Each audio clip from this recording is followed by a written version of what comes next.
aspecto, pues es el de que México tiene que hacer muchas cosas porque si no, lo peor no es tanto que bajamos en economía, sino que no aprovechemos la oportunidad de lograr un gran salto que se podría lograr si aprovechamos estas circunstancias.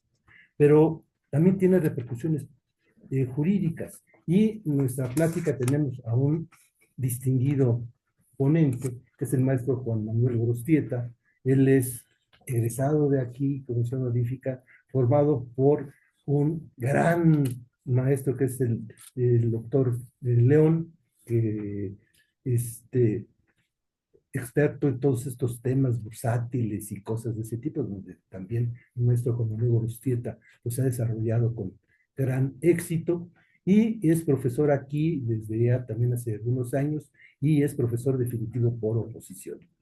Bueno, nos acompañan, aparte del ponente, y le voy a ceder la palabra para que dé por inaugurado esta actividad, el maestro Juan Manuel Álvarez González, nuestro jefe de la División de Ciencias Jurídicas, y pues que siempre está apoyando el profesor Espinosa Ramírez, José Arturo Espinosa Ramírez, quien pues hará un papel como comentarista. Pues le dejo el micrófono al maestro José Manuel Álvarez. Muchas gracias.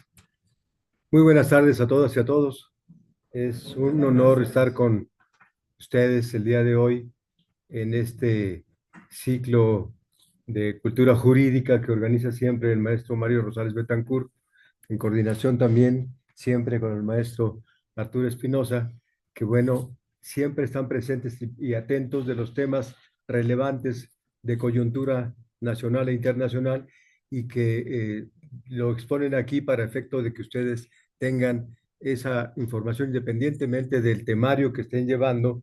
Son temas que son relevantes y que nos llevan a tener el conocimiento directo de parte de expertos.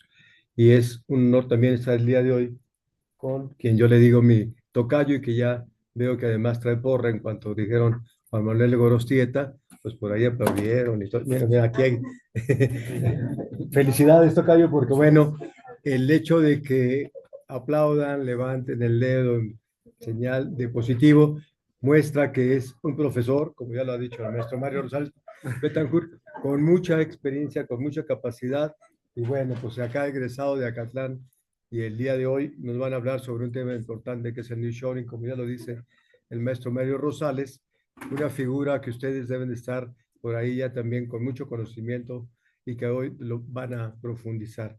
Los felicito y les agradezco y también felicito y agradezco la participación de todos ustedes y el entusiasmo. O sea, veo que al final de cuentas vienen con entusiasmo, con emoción, ya sea porque el profesor les haya prometido algo, o Mario, o Arturo, no lo sé, pero de verdad, y sí quiero resaltarlo porque déjenme decirles que la División de Ciencias Jurídicas está permanentemente realizando actividades que tienen la finalidad de acercarles a ustedes conocimientos sobre temas relevantes. ¿Sí? Y tenemos por eso nuestro seminario de la importancia de la investigación jurídica, tenemos nuestra semana de derecho, acabamos de tener todo un siglo de conferencias sobre lo que es tema de migración, porque también es un tema que está de actualidad, en fin, de todas las materias, y vamos, y la idea es presentárselas a ustedes y luego sabemos que les distraemos quizá del orden del temario en las clases que tienen, pero los invitamos para que estén ahí, no como acarreados, sino es una invitación de aportar, pero van con caras largas o se van a dormir y todo. En cambio, de verdad, todos los veo muy emocionados, tocayo, vas a estar en todos los eventos que hagamos porque está muy cotizado y de verdad me da gusto eso, que estén así entusiastas, porque de verdad siempre se aprende. Por ejemplo, el día que ya que lo estoy diciendo, pongo el ejemplo, antier tuvimos una conferencia sobre migración. Invitamos a una personalidad con el tema y conocimiento tanto del lado de las instituciones o del Instituto Nacional de Migración, como ahora litigante, y nos expuso ahí, y de verdad había dos jóvenes ahí dormidos, con ademanes, además así estirándose cuando despertó, porque el otro le dijo, te están viendo, y dices, ¿por qué? Al fin, pudiera ser, y además invitamos intencionalmente, eran de segundo semestre, aunque el tema tendría que ver un poco con migración que ven ustedes en derecho internacional privado por nacionalidad, extranjería, toda esta cuestión, visas, pasaporte, más adelante, pero bueno, son temas que al final de cuentas, sí, les sirven a ustedes, aunque no tengamos el conocimiento integral completo, pero les sirve y además lo importante de ahí era ver y mostrarles que esa materia, el derecho migratorio, es una variante, una rama que pueden ustedes seguir y que por eso los dimos y yo pedí que fuera exclusivamente segundo semestre, pues para decirles, hay otras materias diferentes a el penal, al civil, ¿no? Y y pues como que se estaban durmiendo cuando que ahí tienen la posibilidad y lo que le hacemos entonces es pensar en ustedes, de que tengan esa posibilidad de aprender algo, de ver algo y de ver otros canales, ¿no? Porque inclusive el semestre pasado también abogados de un despacho prestigiado de Estados Unidos vinieron a decir, tenemos aquí la necesidad de tener abogados mexicanos que se asocien con nosotros porque tenemos mucho trabajo y todo. Son materias y áreas que no se conocen mucho, se les aporta, pero hay quienes se duermen. Entonces, bueno, pues ya me di cuenta que lo que tenemos que hacer en la división, maestra Imelda, es invitar permanentemente al maestro Gorostieta para que podamos estar así, porque todos están muy atentos, de verdad. Les felicito y les agradezco. Te reconozco hoy como ponente, lo mismo que a nuestro moderador y nuestro comentarista, y ustedes van a ver que también el día de hoy van a aprender mucho. Gracias.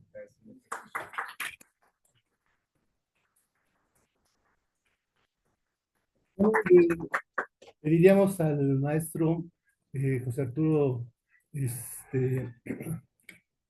Espinosa Ramírez, en la garganta, pero, que nos lea, desde luego, pues ya lo hemos visto y conocemos su trayectoria, pero una breve semblanza de nuestro ponente el día de hoy.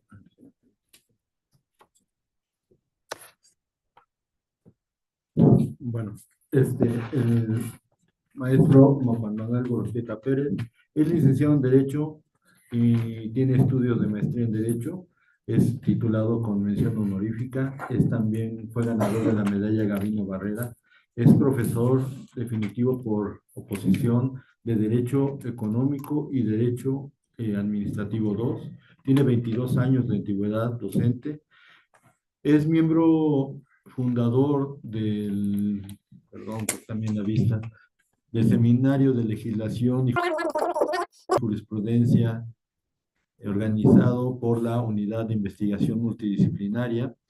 Desde el 2013 es titular del área jurídica del corporativo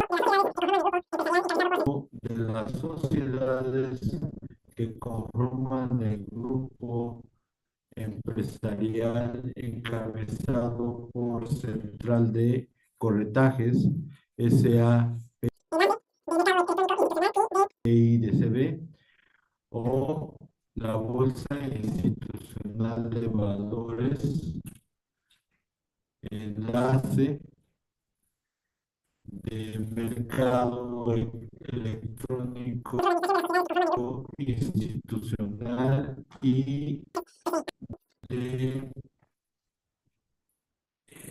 proveedora integral de precios. En marzo del 2005, S.A. y de noviembre del 2006 a agosto de la bolsa. Una historia de nuestra constitución de otra bolsa de valores y pues en su trabajo es uno más prestigiados. Pues si no hay alguna, pasamos con el maestro Gorostita. Sí, perfecto. Pues ya sin preámbulos, maestro,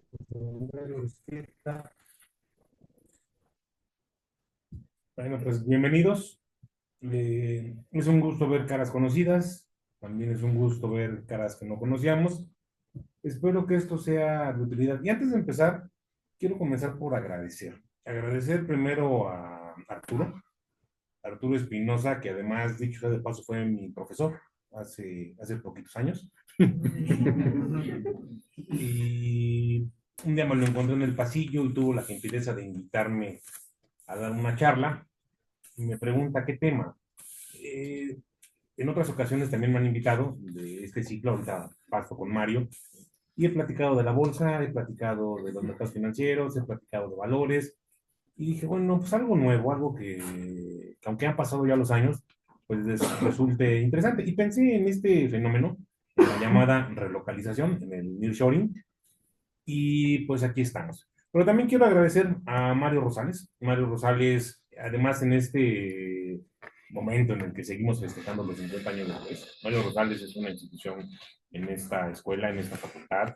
Empezó muy joven, empezó con muchas ganas, hoy sigue joven y sigue con muchas ganas aportando a esta. No, lo digo en serio, la vitalidad que tiene Mario para con nosotros, sus compañeros, la forma en la que busca difundir la cultura jurídica a través de este ciclo, a mí me parece loable y es por eso que quiero agradecerle esta invitación y las invitaciones que se han hecho en el tiempo.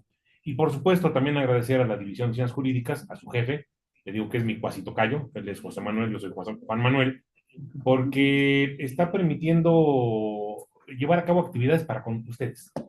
Y algo que decía, y yo cada que tengo oportunidad lo repito, no sabía que también él lo pensaba, yo sí creo que nosotros tenemos la obligación de llevarles a ustedes nuevos campos del conocimiento. Digo, está muy bien que conozcamos lo penal, lo civil, lo mercantil, lo laboral, lo agrario si quieren, pero afuera, y sobre todo para temas profesionales, hay una serie de actividades que ahí los están esperando. El sistema financiero, que es donde afortunadamente tengo la posibilidad de moverme, pues la verdad es que es una amplia, es un amplio lugar donde podemos encontrar trabajo. Hay 34 casas de bolsa, hay 54 bancos, dos bolsas de valores, un depositario de valores, una contraparte central, hay como 1,500 OFOMES serias, y de ahí para adelante, y además autoridades. Entonces, digo, hoy el tema no es sobre lo financiero, pero sí creo que es importante lo que mencionó el maestro José Manuel, de que ustedes vean que hay otras cosas y que no necesariamente tienen que quedarse encasillado en lo tradicional. Pero bueno, dicho esto, vamos a platicar sobre nuestro tema. Y nuestro tema es este llamado nearshoring. El maestro José Manuel decía, bueno, es que seguramente ustedes ya lo conocen. Y no sé qué tanto lo conozcan. Y no por falta de capacidad o por falta de interés de ustedes, sino que yo recuerdo que no hace mucho, un buen día, empecé a escuchar del nearshoring. Y el nearshoring, y hay que aprovecharlo, y es una oportunidad para crecimiento, lo que ya nos mencionaba el maestro Mario. Y sin embargo, hasta no hace mucho empecé a entender qué era eso del nearshoring. Y empecé a entender la evolución. Un primer momento que fue el llamado offshoring y un momento que probablemente estamos ahora que es el reshoring o también llamado inshoring u onshoring. Ahorita platicamos de esos temas. Es algo que es parte del mundo. El mundo es cambiante. Si una de las cosas que podemos aseverar sin temor a equivocarnos es que el mundo cambia. Y en ese cambio del mundo es donde encontramos estas figuras que se van incorporando en la cotidianidad y que, como decía alguno, o lo aprovechamos o vamos a perder esa oportunidad y vamos a tener, pues probablemente algunos problemas o simplemente el no poder crecer como estábamos pensando. Pero bueno, ¿dónde surge el North ¿O por qué surge? ¿O qué es lo que pasa con este fenómeno? Bueno, lo voy a remontar brevemente en la historia a principios del siglo XX. A principios del siglo XX había una colonización de África, de Asia, América ya se había independizado a principios del siglo XIX, y la constante era que había países ricos y países pobres. Los países pobres se encargaban de exportar mercancías, manufacturas y muchas veces materias primas, mientras que los países ricos se encargaban de exportar productos terminados, productos industrializados. Y entonces eso puede explicar, dicen algunos autores, por qué hay países pobres en la actualidad y por qué hay países ricos. Lo cierto es que este fenómeno pues empezó a verse afectado y empezó a verse afectado por la crisis, el crack financiero de 1929 en los Estados Unidos, comenzó a verse afectado porque entramos en una guerra salvaje como es la Segunda Guerra Mundial, en la cual los estados ricos tuvieron que dedicarse a la llamada economía de guerra y prescindieron de lo necesario, de lo básico para subsistir. Y entonces eso empezó a desbalancear lo que ya existía y hubo necesidad de ver cómo se resolvían esos problemas. Y una manera en la que se buscó resolverlos era a través de un esquema de sustitución de importaciones. Sobre todo al término de la Segunda Guerra Mundial, los países, alguna vez les he dicho, tuvieron que lamerse las heridas, tuvieron que reconstruirse y tuvieron que empezar a crecer hacia el interior. ¿Por qué? Pues porque se habían dedicado 6 años, 7 años a preparativos bélicos, descuidando toda la parte económica. Y entonces los países europeos, los países ricos, empezaron a aislarse, empezaron a crecer hacia adentro con esta sustitución de importaciones, y los países pobres pues también tuvieron que hacerlo con esa inercia. Ahí en este periodo encontramos el estado de bienestar, aquí en este periodo encontramos una participación del Estado dando satisfactores y beneficios a la colectividad. Y así empezó, sobre todo en América Latina, a transcurrir el tiempo. Y de esta época, 1946, 47, 48, hasta la década de los 80, teníamos este sistema, este esquema de sustitución de importaciones. Ahí es donde se da el milagro mexicano. Ahí es donde se dan los crecimientos que permiten a que nuestro país crecer. Sin embargo, así como había beneficios en el crecimiento, pues también había cosas que no estaban tan buenas. ¿Por qué? Porque los temas de la tecnología, porque los temas del conocimiento, porque los temas de las patentes las tenían los países ricos, que seguían siendo los países europeos, y eso costaba. Y entonces eso le venía a provocar ciertas afectaciones a los países pobres. Luego, hacia finales de la década de los 80, en un evento que se conoce como el Consenso de Washington, se determinó que había que parar con este modelo de sustitución de importaciones y empezar o retomar la apertura comercial y la globalización. Y entonces, no es raro que en nuestro país, a partir de estas épocas, ya en el gobierno de Carlos Salinas de Gortari, pues nuestro país empiece a abrirse a temas de comercio. En diciembre de 1992 se firma el Tratado de Libre Comercio con América del Norte, Canadá, Estados Unidos y México, y va a entrar en vigor 2 años después, en enero de 1994, pero ahí ya se empieza a ver que hay apertura, ahí ya se empieza a ver que las cosas están cambiando. 1992 también es un momento en el que en Europa se empiezan a sentar las bases para la Unión Europea, la firma del Tratado de Maastricht, y lo demás es historia. Entonces, por estas épocas, el fenómeno está en encontrar la manera en la que las empresas sean más productivas. Finalmente, las empresas son negocio. Finalmente, las empresas buscan mayores rendimientos, mayores EBITDAs, mayores regresos de flujo para sus inversionistas. ¿Y qué hicieron? Buscaron dónde les salía más barato producir. Y resulta que salía mucho más barato producir en Oriente, particularmente en Asia, y particularmente en China y en la India. Y entonces mucha de la producción, o inclusive procesos de la producción, salieron de los países industrializados, de Estados Unidos, de Alemania, de Francia, y se fueron hacia estos lugares. Y China se convirtió en un país fábrica del mundo. Y eso se le llamó offshoring o localización. Es decir, pasar partes de los procesos productivos a lugares donde resultaba más barato producir. ¿Por qué? Porque la mano de obra era más barata, porque las rentas de los inmuebles donde estaban los almacenes, donde estaban los inventarios, eran más baratos, y entonces eso al capitalista, eso al empresario, eso a la persona que estaba buscando generar riqueza, pues le resultaba mucho más viable financieramente hablando, porque su ganancia, su utilidad era mayor. Y así comenzó el mundo a moverse en esta localización, en este offshoring, y durante muchos años pues, todos estamos felices. Todos estamos felices porque los chinos supieron aprovechar la oportunidad y empezaron a producir, y empezaron a generar, y empezaron a producir más y más y más. Y con el número de habitantes que tienen y con la mano de obra que tienen, pues lo emplearon para conseguir, para obtener una mano de obra muy barata. Lo mismo pasó en la India, donde también hay una población de 1.400 millones de personas, donde también hay una mano de obra importante, y donde hicieron el mismo fenómeno. Y así van las cosas, y todo iba perfectamente bien, hasta que en 2016 llega Donald Trump a la presidencia de los Estados Unidos, y en este periodo comienza una guerra comercial con China, imponiéndole aranceles, estableciendo costos adicionales para los chinos. Además, parte de ese crecimiento que tuvo China, pues implicó en mejores salarios para la mano de obra china, implicó mayores precios para los arrendamientos de los inmuebles donde estaban los inventarios, y pues eso empezó a ver que las cosas ya no estaban tan bien ni tan bonitas porque ya costaban más. Luego, para acabarla de molar, en el 2020 llega la pandemia por COVID.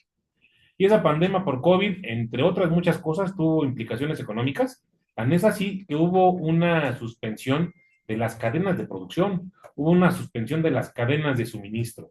Inclusive, probablemente ustedes recuerden, son muy jóvenes, hace 5 años eran mucho más jóvenes, se atoró un barco en el canal de Suez y ese atorón del barco en el canal de Suez, pues hizo que el comercio se detuviera y ahí hubo problemas con los chips y entonces fue un desabasto de ciertos productos que llevaron a replantear a las entidades, a las empresas, a los gobiernos, de qué hacer para que esto no volviera a ocurrir. Y a alguien se le ocurrió pensar en el nearshoring o relocalización. ¿Qué implicaba esto? Acercar las empresas, acercar las fábricas, acercar los centros de producción a los lugares más cercanos a los lugares de consumo. El mercado más grande en el mundo sigue siendo Estados Unidos, América del Norte, pero particularmente Estados Unidos. Y entonces la idea fue, pues vamos a llevarnos los centros de producción a donde va a estar el consumo. ¿Qué nos vamos a ahorrar? Pues nos vamos a ahorrar el transporte. No es lo mismo llevar los contenedores de China que llevar los contenedores de Nuevo León. No es lo mismo transportar la mercancía por avión que llevarla por carretera. Y entonces eso fue un fenómeno que influyó para que se diera esta o comenzar esta relocalización. Otro de los temas es el mismo uso horario. Resulta que China pues tiene un uso horario diferente al de México, entonces comunicarse entre estas empresas con las fábricas chinas pues resultaba complicado. En la India, por ejemplo, hay una gran participación en la programación. China tiene grandes programadores que cobran muchísimo más barato que en México. Entonces, muchas empresas, incluyendo el grupo donde trabajo en alguna época, contrató un proveedor hindú para que, bueno, indio, para que le prestara servicios de programación y ponerse en comunicación nuestros técnicos programadores en México con los de la India era un problema porque los usos horarios eran distintos. Y eso también influyó para decir, vale la pena que traigamos las empresas al mismo uso horario. Otro fenómeno que también es importante y por lo cual se ha pensado en México y en general en algunos países de América Latina es por la capacidad de la mano de obra. La verdad es que, y no es chauvinista el asunto, pero lo hecho en México está bien hecho. Y la mano de obra mexicana es una mano de obra capacitada, es una mano de obra que reúne las condiciones para que pueda producir. Y entonces se fueron sumando elementos que dijeron, ah, pues está interesante, vamos a ver cómo empezamos a relocalizar todas esas empresas y en esa relocalización vamos a beneficiarnos a todos. Por ejemplo, en el caso de los Estados Unidos, pues las empresas van a tener un beneficio por el menor costo que van a tener que erogar, pero también van a tener un beneficio porque va a haber fuentes de trabajo en México. Y esas fuentes de trabajo en México probablemente sirvan como un contenedor, sirvan como un amortiguador para detener la migración. O probablemente va a disminuir la inseguridad, o probablemente va a acarrear beneficios no solamente para los Estados Unidos, sino también para los países donde se va a dar esta relocalización. Bueno, y esto comenzó pues, después de la pandemia, después de la guerra comercial con China, después de la guerra entre Ucrania y Rusia, también un fenómeno que empezó a preocupar, porque Ucrania era el granero del mundo y resulta que o nos ponemos a sembrar y luego a cosechar, o nos ponemos a defendernos. Y entonces Ucrania, pues también perdió ese tema y hubo necesidad de voltear a otras partes del mundo para arreglar esos problemas que estaban mal. Y ante todos estos eventos que fueron el caldo de cultivo para el nearshoring en México, pues es que llegamos más o menos a principios de 2024. En 2024 las expectativas eran muchas. En 2024 al principio decían hay que aprovechar estas oportunidades que ya el maestro Rosales nos mencionaba y pues todo iba perfecto. Pero esta relocalización enfrenta retos. Enfrenta retos como son esta política del actual presidente en los Estados Unidos, que es la de volver a ser grande América, que América otra vez sea grande. Y eso implica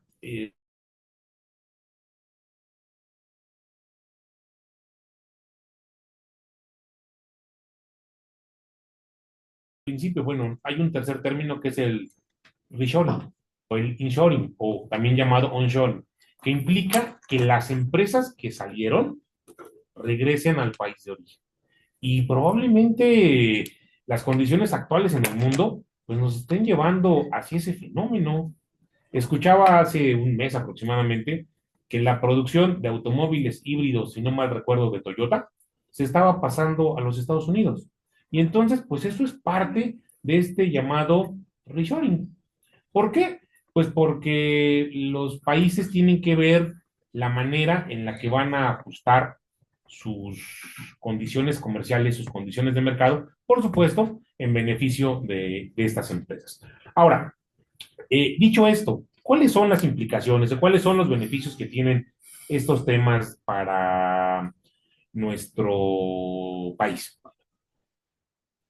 Sin lugar a dudas, el derecho como producto social, pues está prácticamente inmerso en todas las actividades de de los seres humanos, y evidentemente esto no es ajeno al llamado nearshoring.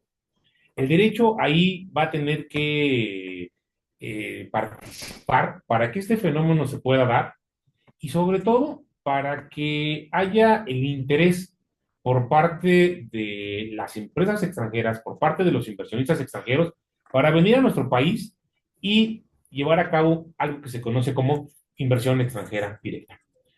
De manera muy simple podemos decir que las empresas son la organización de los factores de la producción: tierra, materia prima; trabajo, mano de obra; y capital, los temas financieros. Y muchas veces de lo que adolecen las empresas es del tema financiero. No hay dinero. ¿Cómo se puede paliar eso? A través de la inversión. Y esa inversión puede ser nacional o puede ser extranjera. Y si es nacional o extranjera, lo que buscamos es que sea una inversión directa, porque hay una inversión indirecta que también se conoce como inversión golondrina o como inversión transitoria. ¿Por qué? Porque nuestro país, y ustedes si escuchan la radio, si ven los noticiarios en la televisión, pues seguramente escuchan que hoy hubo subasta de CETES, o que la tasa de CETES a 28 días, o que la tasa de CETES a 90 días es de tanto. Nuestro país es un deudor que documenta sus pasivos a través de CETES. Y esos CETES, como cualquier instrumento de deuda, dan un rendimiento. Y a veces los rendimientos son atractivos. Y muchos extranjeros lo que hacen es invertir en estos documentos en una cosa que se llama inversión extranjera indirecta, o inversión volátil, o inversión o capitales golondrinos. ¿Por qué? Porque cuando las cosas se pongan feas, así con la mano en la cintura nos vamos. Las inversiones en este tipo de instrumentos pueden ser en directo o pueden ser en reporto. Si las inversiones son en directo, quien adquiere los instrumentos los adquiere y pasan a formar parte de su patrimonio.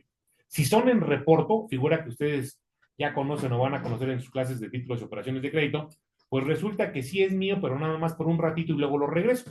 Y entonces, aunque las condiciones cambien, hay un principio que dice que la cosa se pierde para su dueño. Y como yo no soy el dueño, sino únicamente soy reportado, pues entonces ahí están tus títulos y devuelven mi dinero. Y si las cosas se ven mal, pues me llevo ese dinero, me llevo esos capitales, y por eso se llaman capitales golondrinos. Entonces la intención es que con este nearshoring se dé una inversión extranjera directa, una inversión que permita crear fuentes de trabajo, que permita crear condiciones favorables para el desarrollo de las personas. Pero para que esa inversión extranjera directa se dé, el Estado tiene que cubrir algunas áreas que a lo mejor al día de hoy sigue siendo deficitario. El Estado tiene la obligación de proporcionarnos seguridad pública. Y hoy en día encontramos en un rancho y encontramos en el otro y encontramos en los noticiarios balaceras, ejecuciones. Y entonces, ¿dónde está esa seguridad pública? Encontramos el llamado derecho de piso, encontramos las extorsiones, encontramos que, pues en materia de seguridad, no necesariamente estamos pasando la asignatura. ¿Qué también piden los inversionistas extranjeros? Certidumbre jurídica, seguridad jurídica. Y resulta que, pues hoy en día está cuestionable que esta seguridad jurídica, esta certidumbre llegue. ¿Por qué? Pues de entrada, a ver cómo nos va con la elección de jueces y magistrados y ministros. A ver si quienes lleguen, llegan con capacidad y no por ser carismáticos o no por contar el apoyo de determinadas personas. Y entonces, cuando un inversionista no encuentra certidumbre en sus inversiones, pues mejor dice adiós. A principios del sexenio pasado, en Baja California, había una cervecería que estaba construyéndose y a mano alzada dijeron, ¿verdad que la cerramos? Sí, sí, la cerramos. ¿Y dónde están las inversiones? Y en el Aeropuerto Internacional de México, en el Naim, pues resulta que la obra iba muy avanzada y resulta que también a mano alzada hicimos una encuesta y se acabó la construcción. Y entonces, eso al inversionista no le gusta. Y eso no le gusta porque, como diría alguien, ¿y quién podrá defenderme? Entonces, ahí también el Estado, creo, tiene que trabajar para posibilitar este tipo de soluciones que están buscando los extranjeros. También tiene que haber una simplificación administrativa.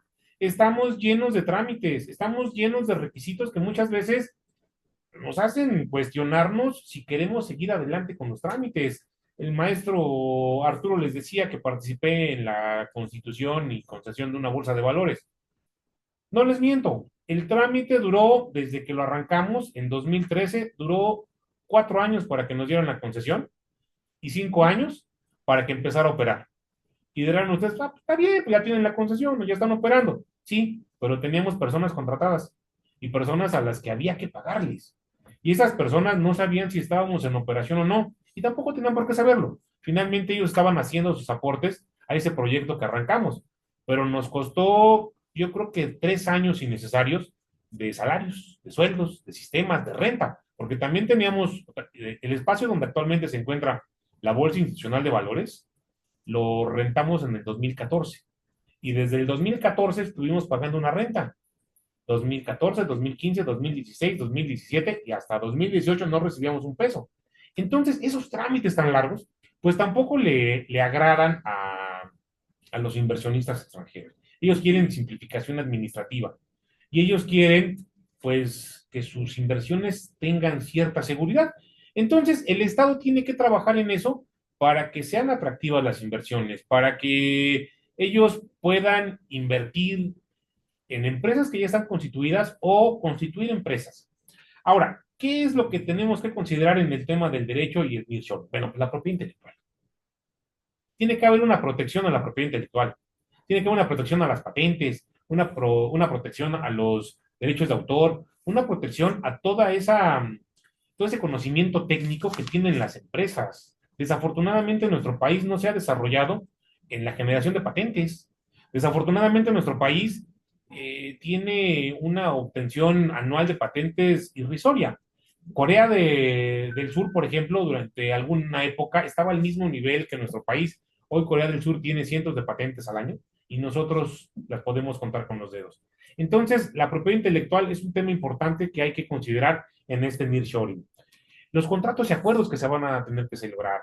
Parte de que ustedes estén interesados en este tema o les pueda interesar este tema es la posibilidad de trabajar con despachos extranjeros en la producción de este tipo de contratos, de estos acuerdos, contratos de servicios, en los cuales tienen que establecerse con toda claridad los llamados SLAs o niveles de servicio. ¿Qué queremos? ¿Cuándo lo queremos? ¿Cómo nos lo vas a dar? ¿A qué hora? ¿A quién le llamamos? ¿Con qué teléfono? ¿A qué correo?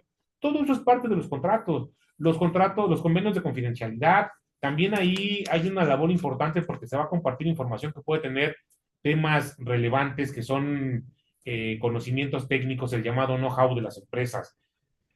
También tienen que desarrollarse normas y estándares regulatorios para que las personas que vayan a integrar como parte de este esquema de nearshoring puedan saber a dónde van.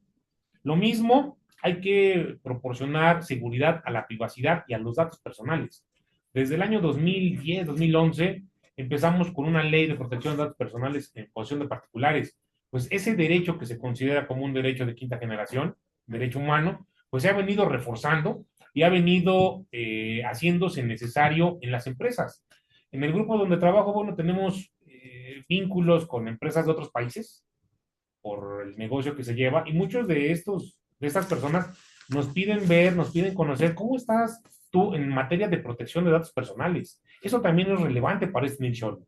Otro tema que también está siendo muy relevante en estos tiempos y que tiene que considerarse para el nearshoring es el llamado ESG o ASG, que tiene que ver con los temas de medio ambiente, con los temas de gobernanza y con los temas de responsabilidad social. Parte también de sacar las industrias, las empresas de China, fue con estos esquemas de buscar menos contaminación. Recuerdo hace algunos años noticias de que era tanta la contaminación en China que con la contaminación fabricaban ladrillos. No tengo idea cómo lo hacían, pero la noticia que daban en los medios de comunicación era: se producen ladrillos con la contaminación, con eso que se capta de la contaminación. Entonces también en la actualidad importa el medio ambiente. E importa porque nos lo estamos acabando, e importa por el tema del calentamiento global. Y hay inclusive, digo, no es el tema, pero hay unos esquemas que están desarrollando algunas empresas que se llaman bonos de carbono. Esos bonos de carbono son instrumentos que permiten de alguna forma compensar lo que se está produciendo de carbono.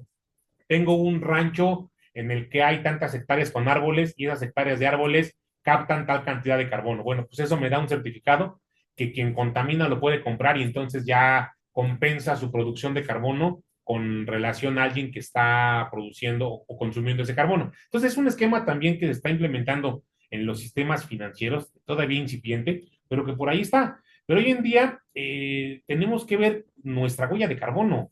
Hoy en día las empresas están preocupadas a ver cuántos en tu empresa vuelan, cuántos en tu empresa están produciendo, qué están produciendo, cuál es la cantidad de carbono que estás llevando a cabo como producción cada año. Y eso es parte también de esta relocalización y esto es parte también de lo que las empresas tienen que estar buscando, una disminución de este tema. El tema de responsabilidad social. Las empresas tienen que ser socialmente responsables. Las empresas tienen que apoyar a los demás para que haya un beneficio colectivo. Y también tiene que haber controles y tiene que haber gobernanza para que las empresas funcionen de manera adecuada.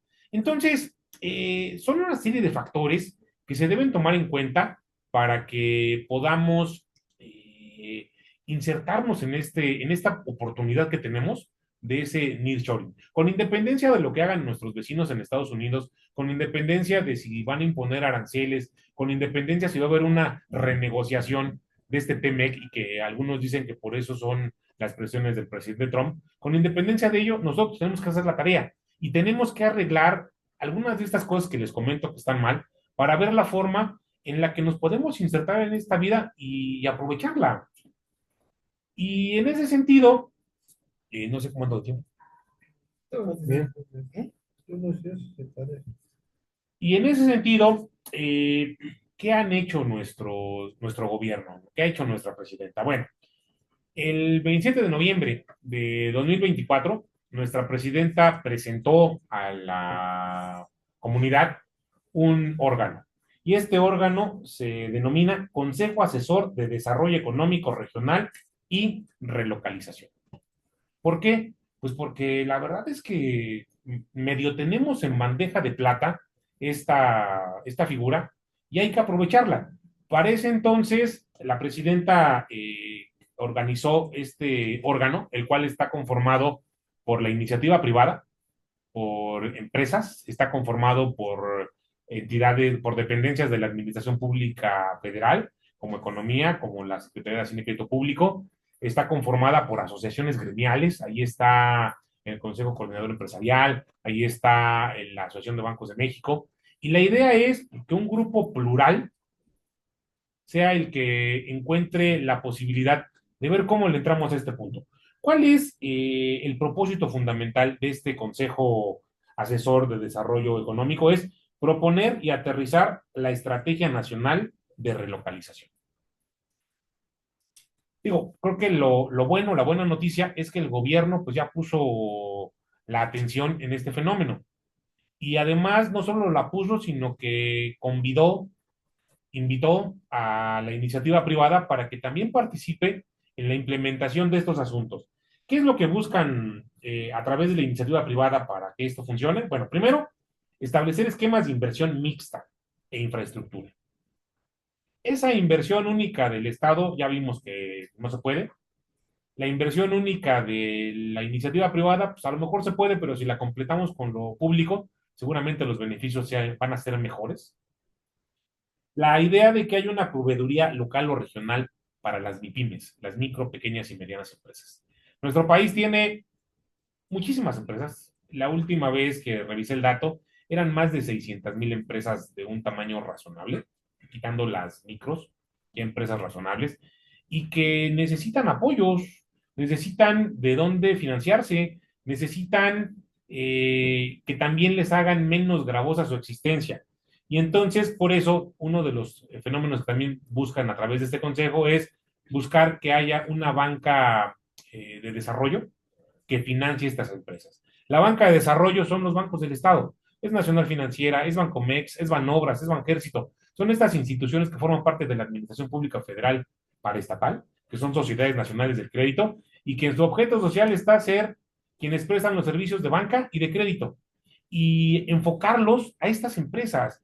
Les decía hace unos minutos, a ver, es que si no hay materia prima, si no hay mano de obra y si no hay capital, no hay producción. Y si no hay producción, no tenemos la posibilidad de satisfacer las necesidades. Y uno de los problemas de mayor relevancia que tienen las empresas es que no hay dinero. Si yo les contara las peripecias que tuvimos que pasar para echar a funcionar la bolsa de valores, no me lo creerían. Todo suena glamoroso, todo suena muy divertido. Sin embargo, pagar un sistema Nasdaq, el sistema que usa la Bolsa Institucional de Valores, es un sistema que desarrolló Nasdaq. No nos vendieron la licencia, de alguna forma es una especie de arrendamiento. Pero cuando hablamos de ese sistema, hablamos de varios millones de dólares. Y cuando hablamos de la renta y hablamos de 1,000 metros cuadrados de renta pagando en dólares, pues las cosas se ponen complicadas. Y cuando hablamos de una plantilla laboral de 50 y tantas personas muy capacitadas, muy preparadas, con muchas credenciales, pues también la nómina se vuelve grande. Entonces las empresas no tienen dinero. Y la idea es que a través de este consejo asesor se busque fomentar que la banca de desarrollo, que las sociedades nacionales de crédito las financien. Y así como hay N cantidad de propuestas, son varias, no quiero cansarlos con las mismas, les digo que esta presentación se hizo el 27 de noviembre del año pasado, y si tienen interés ahí pueden encontrar cuáles son todas estas directrices que se establecieron como parte de este consejo asesor. Porque también les quiero platicar brevemente de una cosa que se llama el Plan México. El 13 de enero de 2025, la presidenta dijo, pues ya tenemos la solución a los problemas que se nos están a los que nos enfrentamos, y esas soluciones las vamos a encontrar en el Plan México. Y este Plan México, como todo plan, es a futuro, es una proyección, es algo que estamos viendo en el tiempo, y dentro de lo que se quiere con este plan es, bueno, ser la economía 10 del mundo. En la actualidad, alguien dice que somos la economía 12, hay quien dice que somos la economía 15. La ambición es que seamos la economía número 10. Que haya una producción del 50% de los bienes que consumimos en nuestro país. La verdad es que también nosotros importamos muchos productos. Sí exportamos productos, sobre todo en cuestiones automotrices, en cuestiones de aeronáutica, en cuestiones de computadoras, pero también tenemos una importación importante. Y la idea de la presidenta a través de este Plan México es que el 50% de lo que consumimos sea producido en México. Ya le pusieron aquí el número y dicen que el 30% de las pymes tengan acceso a un financiamiento accesible que les permita crecimiento. Y otra de los planes que se establecen en esto es que nuestro país esté dentro de los 5 países más visitados del mundo. Nuestro país tiene atractivos turísticos impresionantes. En nuestro país encontramos el turismo religioso, en nuestro país encontramos el turismo de aventura, en nuestro país encontramos el turismo arqueológico. Entonces, nuestro país tiene playas hermosas, nuestro país tiene playas, tiene cenotes, tiene una serie de riqueza turística que tendría que explotarse. Alguna vez fui a Costa Rica y me decían, es que estas son las playas más bonitas del mundo. La verdad que no se parecen en nada, no se comparan a las playas mexicanas. Sin embargo, creo que a nuestro país le hace falta un tema de promoción, un tema de promoción para que los extranjeros lo conozcan. Las playas en España están llenas de piedras, están llenas, son playas feas y sin embargo tienen una afluencia turística mayor que la mexicana. Entonces, en este plan se busca eso, Se busca fomentar que como parte de esa relocalización, pues también haya desarrollo en estas actividades. Y ya finalmente, en esta misma lógica de nuestro gobierno, el 21 de enero de 2025 se emitió un decreto por el que se otorgan estímulos fiscales para apoyar la estrategia nacional denominada Plan México para fomentar nuevas inversiones que permitan capacitar e impulsar la innovación. Una de las cosas que, si bien es cierto, no es de derecho, pero que sí es relevante para que podamos acercarnos a este nearshoring, es la capacitación. Hay un proyecto ambicioso por parte del gobierno para llevar a cabo una educación que le están denominando educación dual. ¿Por qué educación dual? Porque la idea es seguir produciendo profesionales, pero también seguir produciendo técnicos. No todos tenemos por qué ser profesionales, no todos debemos ni podemos tener una licenciatura. A lo mejor a mí no me gusta la licenciatura. Yo soy buenísimo para las cuestiones manuales, bueno, pues a lo mejor voy a ser técnico. Y lo que está también demandando este tema de nearshoring, de este tema de relocalización, es justamente tener y seguir capacitando a la mano de obra para que siga siendo una mano de obra calificada que permita agotar los procesos. Parece mentira, pero sí importa dónde se fabrican los coches. Mi primer coche, no es comercial, fue un Peugeot 206, que me encantaba. Me encantaba lo físico, pero algunas fallas estructurales que no me terminaron de encantar. El coche que yo compré lo fabricaron en Chile. Y al mismo tiempo, en ese entonces, entraron coches igualitos, pero fabricados en Brasil. Los coches chilenos funcionaron adecuadamente, no dieron mucho problema, pero los coches brasileños, tiro por viaje, se descomponían. Un compañero de la oficina, en ese entonces, estoy hablando del 2001, se compró un coche, un Peugeot igualito, mismo modelo, mismo año, solamente que el de él llegó de Brasil. Y su coche, desde el primer mes, tuvo problemas. Y entonces sí es importante tener una mano de obra calificada para que las cosas se hagan y para que sea una mano de obra que sea ambicionada por las empresas. No los quiero cansar más con esto, simplemente los invitaría a que vean que el derecho es mucho más que delitos y penas, el derecho es mucho más que chismes familiares en juzgados, que el cobro de pagarés de 10,000 pesos. El derecho, hay ramas muy interesantes y muy productivas a las que ojalá puedan dedicar sus esfuerzos y su vida. Y reitero mi agradecimiento al maestro José Manuel Álvarez, al maestro Mario Rosales y por supuesto a Arturo Espinosa por la invitación. Y espero que haya sido de su interés. Muchas gracias.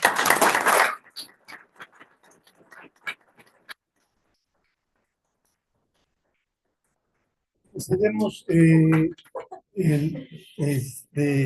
uso del micrófono a quien hará de comentarista, que es Arturo Espinosa Gálvez. Arturo, adelante, por favor.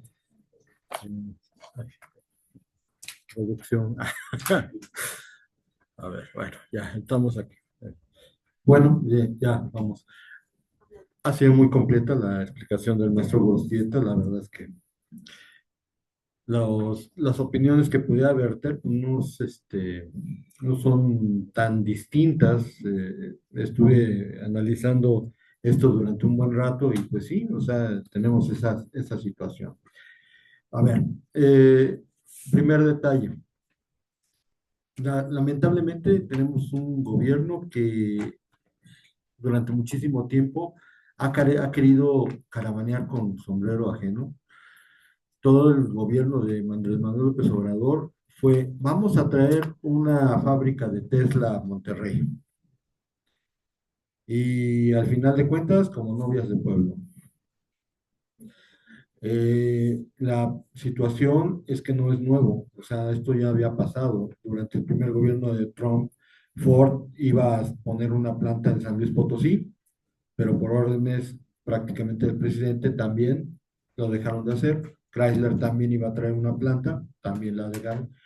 Y es que esto del pensamiento del presidente Trump en Estados Unidos de hacer grande América otra vez, ha sido una situación súper proteccionista. Sin embargo, a las empresas no les conviene.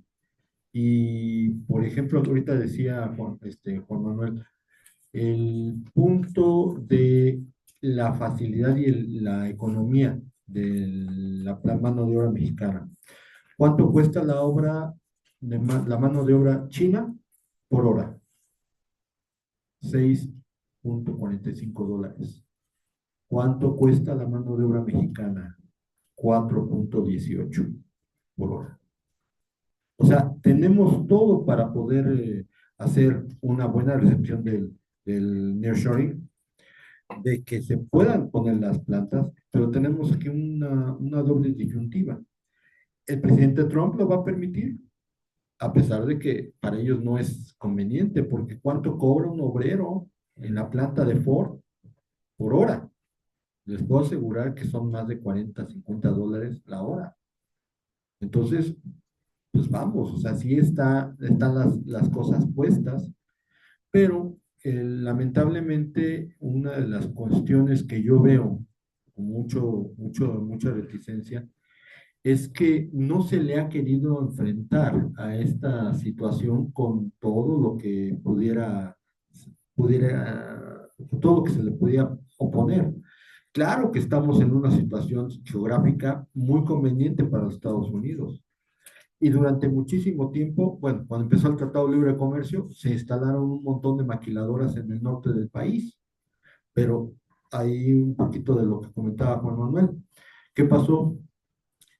Las muertas de Juárez. Las muertas de Juárez se caracterizaban porque eran mujeres que trabajaban en esas maquiladoras. Y sin quitar de lado la situación del feminicidio, pues obviamente cuando empieza a haber estos sentidos de inseguridad por parte del país, es obvio que los inversionistas se van. ¿Qué hicieron los señores? Se fueron, sacaron las maquiladoras y se fueron a Centroamérica, que acababa de firmar un tratado de libre comercio, pero que era una mano de obra muchísimo más barata que la mexicana. Y algo que me provoca mucho la atención es el hecho de que el offshoring, que es el antecedente que también hablaba el maestro Gorostieta, los países que hacían offshoring, yo me acuerdo que en los años 60, cuando empezaron los primeros radios de transistores, así, eras moderno si traías un radio que te cabía en la palma de la mano y que era pilas, porque todos los radios anteriores pues eran de conectar. Y todos venían con el sello Made in Japan. Muchos de estos sellos se empezaron a cambiar, Made in Vietnam, Made in Filipinas, Singapur, después la India. ¿Y cuál es la perspectiva de México? El problema de México es que durante todo este tiempo, que podíamos utilizar el nearshoring para mejorar la condición económica del país. ¿Por qué? Después de la Segunda Guerra Mundial, se apoyó a economías europeas y a la japonesa, que estaban en ruinas, completamente acabadas. ¿Y qué pasó? ¿Dónde está Japón? ¿Dónde está Alemania? ¿Dónde están los países que terminaron la Segunda Guerra Mundial en ruinas? ¿Dónde están? Otro caso, la India. Sí, con offshoring, pero ¿qué pasó con la India? La India, de estar en los años 70 en nivel de pobreza extrema, ¿dónde está la India ahora? China, después del régimen de Mao, pues el problema es que la situación era apremiante en China. Sucedió lo de offshoring. ¿Dónde está China ahora? Tanto China como la India son los dos siguientes países que están pensando en mandar al espacio naves espaciales con tripulación propia. ¿Dónde está México? Sí, le apostaron al offshoring y también a la educación, pero ellos estaban terriblemente abajo en los años 70, en los años 50. México le apostó a la educación desde 1917. ¿Y dónde está México? Seguimos igual. Ahora, esto puede ser tomado como una agresión. Yo quiero mi carrera, obviamente, vivo de ella, pero una de las cuestiones que comentaba Juan Manuel es, no todos tenemos que tener una licenciatura, ¿cierto?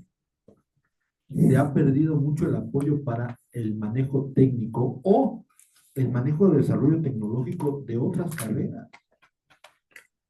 Bueno, sea, yo no quiero decir que derecho no sea necesario. Claro que es necesario, pero a veces me pregunto, tantos. Hay una plaza para 3 abogados y hay 250 solicitudes. Hay una plaza para 2 abogados y hay 100 solicitudes. Y la pregunta es, híjole, ¿no nos estamos equivocando en algo en el desarrollo de la educación? Porque a final de cuentas, o sea, cierto, yo coincido con Juan Manuel, no es necesario que todos tengamos licenciatura. Es más, podríamos decir que no es necesario que todos tengamos instrucción universitaria, pero claro que hace falta desarrollo tecnológico en otras partes. ¿Cómo vamos a tener desarrollo tecnológico si solamente, no sé cuántos habrá en la facultad de química, pero en la facultad de química, pues saldrán una docena? Y si los narcos no se llevan a mitad, habrá 6 que van a desarrollar artículos tecnológicos o sustancias o cosas así, porque también ese es un riesgo. Entonces, hay muchas cosas que tenemos que manejar. Una de las cuestiones que yo vi por ahí en algunos artículos es a los señores de los capitales, pues la verdad les preocupa un poco México, principalmente porque no está el desarrollo educativo para poder trabajar eso. Y si a eso le unamos que en derecho, pues no les piden idioma, ¿quién sabe inglés aquí? Podríamos ver que solamente son unas manitas levantadas, no todos. ¿Qué sucede? Como lo comentó Juan Manuel, tienen que tratar con empresas extranjeras. Y yo ya se los digo en mis clases de privado. Ahorita ustedes tienen más posibilidades de tratar con extranjeros que yo hace 20 años. Y sin embargo, como no se los piden, pues no lo estudian. Entonces hay que prepararse para esta situación. Pero ya, con esto terminaría yo mi comentario. Mario, ¿quieres comentar algo? No, más bien quiero dar oportunidad a algunas preguntas. A lo mejor lo que sí haría sería una pregunta que al escuchar a nuestro Juan Manuel Quieta, que hablando de todas estas cosas que están sucediendo en estos momentos, el Plan México, las reuniones que ha tenido la presidenta Sheinbaum con los grupos industriales. Hay quienes dicen, y yo creo que no es totalmente cierto, no es cierto, que el actual gobierno pues simplemente es seguir lo que estaba el gobierno pasado, el presidente López Obrador. Pero yo veo que en este tema sí hay cambios, porque el presidente López Obrador se reunía con un grupo muy pequeñito de empresarios, los que invitaba ya a sus tamalitos de chipilín, pero a los otros, sobre todo a las cámaras, pues ni les hacía caso, y hasta los criticaba, y tenía pleitos con los grupos empresariales, y pues prácticamente nunca pensó en llegar a acuerdo. Y en cambio la presidenta Sheinbaum, yo creo que acertadamente, porque precisamente es la única forma de que esta relocalización sea útil, es estar junto con la iniciativa privada, no estar en oposición. Simplemente hay el mismo interés, tanto la iniciativa privada por su deseo de obtener dinero, como el país por el deseo que haya mejoramiento económico, pues tienen la misma intención de que haya crecimiento económico, que haya empleo, que haya toda una serie de aspectos de bienestar, no solamente de crecimiento económico, sino de bienestar económico neto. Entonces, mi pregunta sería, si, bueno, también ves tú algo así que se esté dando un cambio entre lo que era la relación de los empresarios con la actual presidenta en relación con lo que había entre los empresarios y el anterior presidente. No, sin lugar a dudas coincido. Eh, Se escucha, se platica que es la misma inercia, que se gobierna desde Palenque. A lo mejor en algunos supuestos no lo dudaría, no dudaría los cambios que no han pasado en el legislativo, no dudaría el desaire a la presidenta cuando se reúnen en el Zócalo, rindiéndole pleitesía a otra persona. Hay un cartón de Calderón divertidísimo de esos días, véanlo. Pero en materia de, creo que sí hay cambios en algunas políticas públicas. En seguridad, creo que sí hay cambio. Creo que los abrazos y no balazos ya se acabó en materia de seguridad. Y en materia de la relación con la iniciativa privada, creo que para bien del país ha habido un cambio sustancial. Inclusive este consejo asesor que les comentaba es presidido por una mujer de la iniciativa privada, por Altagracia, y a ella participan destacados empresarios que influyen, que tienen la posibilidad de tener conversaciones con el actual secretario de Economía. Marcelo Ebrard, hasta donde yo sé y hasta donde yo conozco, pues sí tiene una comunicación abierta con empresarios y sí tienen esa preocupación para que las condiciones en el país mejoren y para que las empresas mejoren.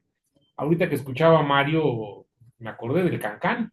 Para que las personas en México tengamos mejores condiciones de vida, para que al país le vaya mejor, todos tenemos que levantar la piernita al mismo tiempo como en el Cancán, iniciativa privada, gobierno y población, sociedad, porque de otra manera el gobierno solo no puede. La iniciativa privada, sus intereses, como le decía hace un ratito, es obtener ganancia. Para eso exponen su dinero, finalmente es un riesgo. Pero si todos levantamos la piernita como en el Cancán al mismo tiempo y bailamos al unísono, vamos a hacer que las condiciones de este país mejoren. E indudablemente creo que, al menos de lo que se ha visto en estos primeros meses del gobierno de la presidenta Sheinbaum, las cosas con la iniciativa privada están en muchos mejores términos y con una apertura para que se les escuche en sus necesidades. Bueno, ¿alguna pregunta? En la mesa también. Usted tiene que hacer un periodo muy breve de las preguntas porque ya si andamos acercando con lo que se define. Sí, adelante. Bueno, yo, conforme a lo de Plan México y la creación de este órgano, en lo personal, ustedes como expertos en la rama del derecho, ¿creen que será suficiente para dar seguridad jurídica? Digo, en cuestión económica, actualmente la OCDE dice que va a haber contracción económica en los siguientes 2 años. Igual, no sé, se queda en ideas Santander diciendo que va a invertir en el país 200.000 millones de pesos, pero se queda al aire, Vivo allí con sus plantas, Alibaba con su sistema. ¿Creen que este Plan México y la creación de este nuevo órgano les dé la seguridad jurídica a estos empresarios internacionales? Desafortunadamente, no. Es más, ni siquiera creo. Estoy convencido que no. Creo que es un buen punto de partida, el por lo menos enfocar. Para que podamos determinar a dónde queremos llegar, pues necesitamos de planes. Los planes, les decía, son a futuro. Siempre un plan es algo a futuro. Pero el plan no basta. El plan es eso que quiero, a dónde quiero llegar. Pero para que ese plan logre conseguirse, necesito programas, necesito de la programación. Y hasta donde sé en este momento, no hemos llegado a esa fase. Digo, está padrísimo, está divertidísimo, está a todo dar, que tengamos una mayor inversión, que tengamos mayores oportunidades para las MIPIMES, que tengamos, que seamos la economía número 2 del mundo, está a todo dar, que ese sea nuestro propósito. Pero mientras no se establezcan los programas que van a permitir eso, pues está complicado que los podamos alcanzar. Y los temas de seguridad jurídica, de certidumbre jurídica, de seguridad pública, pues creo que están todavía un poquito más distantes de la realidad. De entrada, ¿qué va a pasar el 1 de julio, cuando tengamos que ir a votar por los jueces? ¿Cuántos mexicanos vamos a participar o no en esta elección? ¿Por quién vamos a votar? Yo, al día de hoy, 26 de marzo, no tengo la menor idea de quiénes están compitiendo. No tengo la menor idea. He escuchado, he leído que la ministra del Pueblo, que el ministro de la Justicia, que el ministro enmascarado de plata y no sé cuántas cosas más. Pero lo cierto es que, ¿por quién voy a votar? Y estamos hablando tema de ministros, tema de magistrados, tema de jueces. Creo que estamos todavía lejos de encontrar una solución a estos problemas, pero como les mencionaba durante la exposición, la ventaja es que por lo menos y dando seguimiento a lo que preguntaba el maestro Rosales, pues ya el gobierno, ya el poder público ya puso el ojo en que se necesita participación de la iniciativa privada para poder llevar a este país a algo más. ¿Alguien más? Tenemos chance todavía otra pregunta. ¿Nadie más? ¿Ya? Bueno, Entonces, pues le pediríamos a nuestro jefe de edición, a nuestro José Manuel Álvarez González, que pasemos a la entrega de reconocimientos y a la clausura del evento. Claro que sí. Pues ya lo vieron ustedes que hemos aprendido hoy muchas cosas. Los que ya lo sabían lo han reafirmado y también seguramente tienen por ahí muchas dudas sobre el mismo tema y eso es lo que queremos y eso es lo que se pretende seguramente en este ciclo de cultura jurídica que hace el maestro Mario Rosales.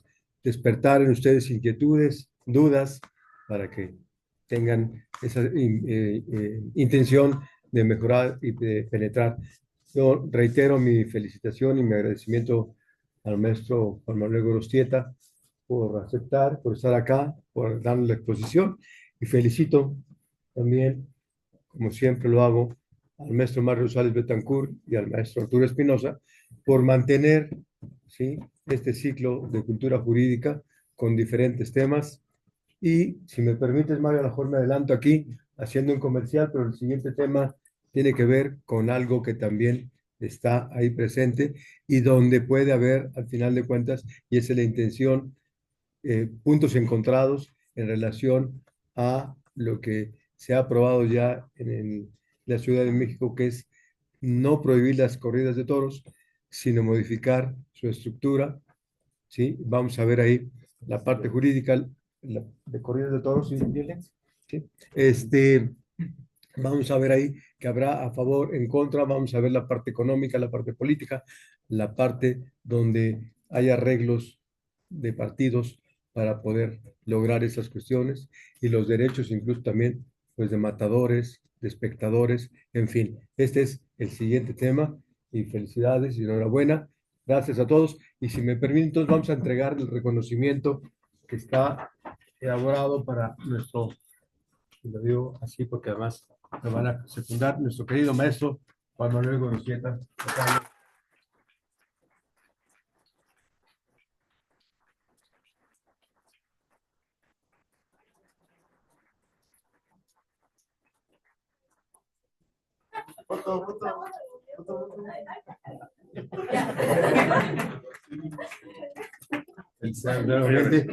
Y obviamente lo decía yo al maestro Mario Rosales Betancourt porque está permanentemente pensando qué hacer para ustedes, los alumnos, a ver, buscando invitados. Y Mario, felicidades. Gracias por su atención.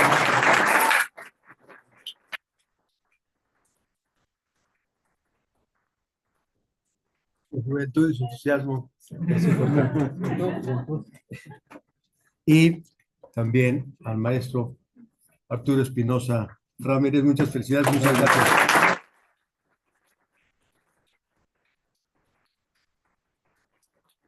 A ustedes el reconocimiento y agradecimiento por estar acá, sobre todo con la atención con la que estuvieron. Creo que es algo de reconocerse y lo hago con todo gusto. Felicidades. Muchas gracias.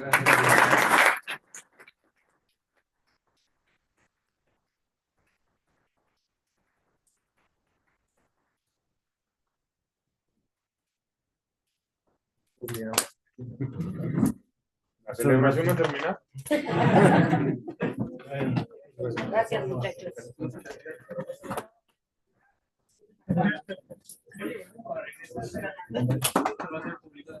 Mario.